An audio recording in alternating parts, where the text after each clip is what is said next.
Nitekana umunezero ndasubiye kugusuhuza nk'akaze wo bandanya kubana natwe ngaha kuri ino mboneshakure ikugezako amakuru, inkuru n'ibiganiro bigezweko biriko biravurwa hirya no hino mu gihugu c'Uburundi ndetse no hakurya y'imbibe z'igihugu c'Uburundi mu yandi makungu.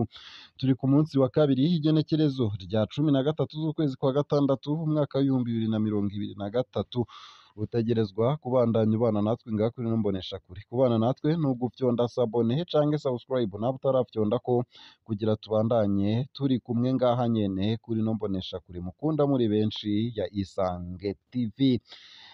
Ibiro bivunja amafaranga y'agaciro vyibasiwe n'abategetsi b'igihugu c'Uburundi.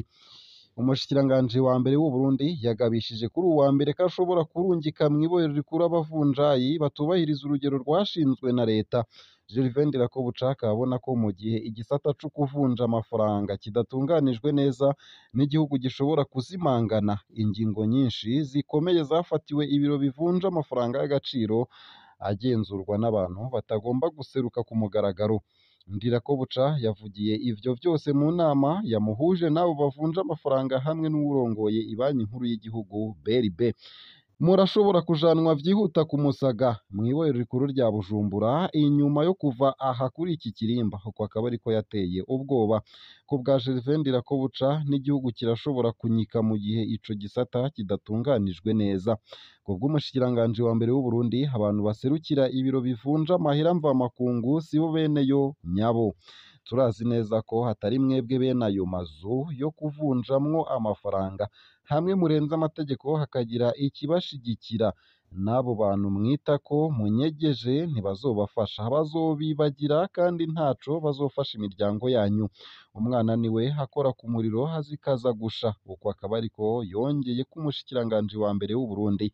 Abavunjayi bari bitavye iyo nama ntibashimye kugira ico bashikirije, ariko umuvugizi w'ibiro vy'umushikiranganji wa mbere Lieutenant Colonel de Police Moise Nkurunziza yamenyesheje bimwe mu vyapfunditswe. Vyagaragaye ko ibiro bijejwe kuvunja amafaranga y'agaciro bitagikora igikorwa cayo, ahubwo yabaye amazu yo kwegeranya ayo mafaranga y'agaciro. Buri biro bitazokwerekana umutahe wavyo ungana n'imiliyoni 30 y'amarundi mu minsi 3 bizoca vyugarwa. Buri nzu itazotanga ibihumbi 50 vy'amadolari mw'ibanki nkuru y'igihugu BRB mu ndwi imwe izokurwa ku rutonde. Imosha z'amazu yo kurungikiranira amafaranga hanze zirahagaritswe vy'agateganyo, uko akaba ariko yatangaje. Mu ndwi iheze Uburundi bwarasohoye inoti nshasha z'ibihumbi 10 n'ibihumbi 5 vy'amarundi.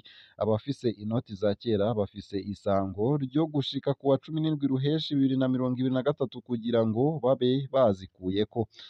Igihe navuga ko inoti zabo nzozihindura impapuro ntibavyemeye, ubu baratanguye kubona ko kwari ukuri. Ejo niwajana muri banki imiliyoni 10 bazokubaza iyo wazikuye. Hari n'abafise imiliyoni zishika 10 z'amadolari mu manoti. Uwo zifise ni umwansi w'igihugu. Ikiringo mwahawe ni ikiringo c'ikigongwe. Bamwe bazoza kunsaba ikigongwe ariko bazoba bacererewe, uko akaba ariko Neva yagabishije mu nama yagiranye mu mpera y'indwi n'abategetsi bashizweho n'itegeko ry'umukuru w'igihugu. Abavunjayi batari munsi ya 10 baracapfunzwe mu ntara za Rumonge na Makamba ni mu bumanuko bushira uburengero bw'Uburundi, bakaba barahagaritswe kuwa 29 Rusama guheze bagirizwa gukorera mu kinyagero. Mu mpera za 2020 abategetsi b'u Burundi bari bugaye amazu avunja amafaranga y'agaciro mu ntumbero yo kubategeka ko batorenza inyungu y'15% ku bikorwa vyabo.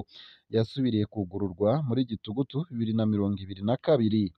Nayo mu bindi kandi mu ntara ya Cibitoke abarimyi b'ipampa bo mu Rugombo baridoga. Hari ubukene bw'ifumbire, imbuto zirobanuye n'ibindi bitabizo, tutibagiye gufashwa n'abahinga b'indimo ku buryo bubereye. Ivyo nivyo bituma umwimbu w'ipampa uba muto muri komine ya Rugombo mu ntara ya Cibitoke mu buraruko bushira uburengero bw'Uburundi. Umuyobozi mukuru wa Cogerco akaba avuga ko hari ivyigwa biriko birakorwa kugira bashimishe bose.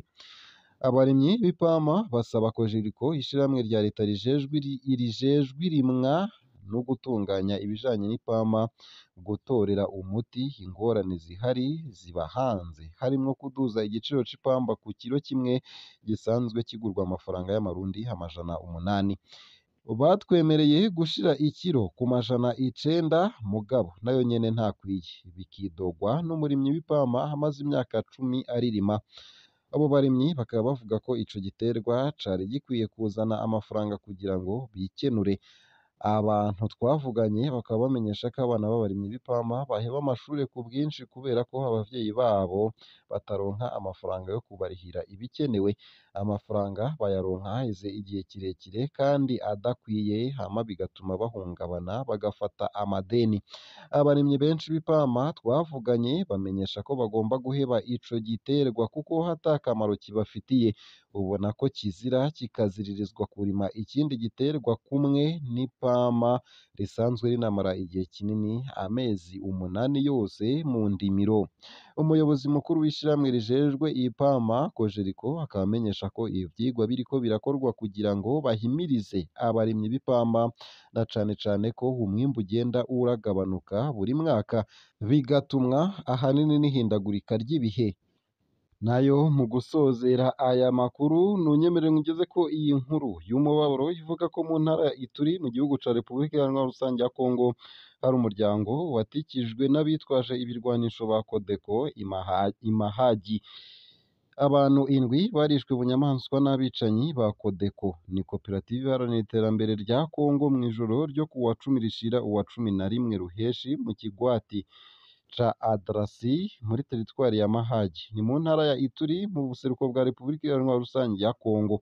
Ayo makuru haremezwa n'amashirahamwe adakiranira ivyicaro vya politike yaho, aho amenyesha ko uretse abo bishwe hari n'abandi bakomeretse cane. Kubwa Innocent wa Bekudu aserukira amashirahamwe adakiranira ivyicaro vya politike Imahagi, ico gitero cakozwe n'abicanyi bo muri Codeco.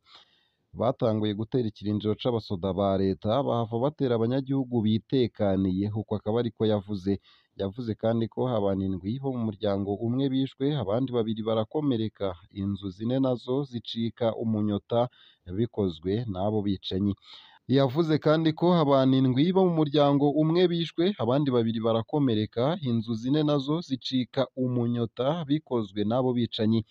Amashirahamwe adakiranira ivyicaro vya politike Imahagi harababazwa n'ukuntu Codeco itubahiriza amasezerano yo guhagarika intambara kandi yarayashizeko umukono.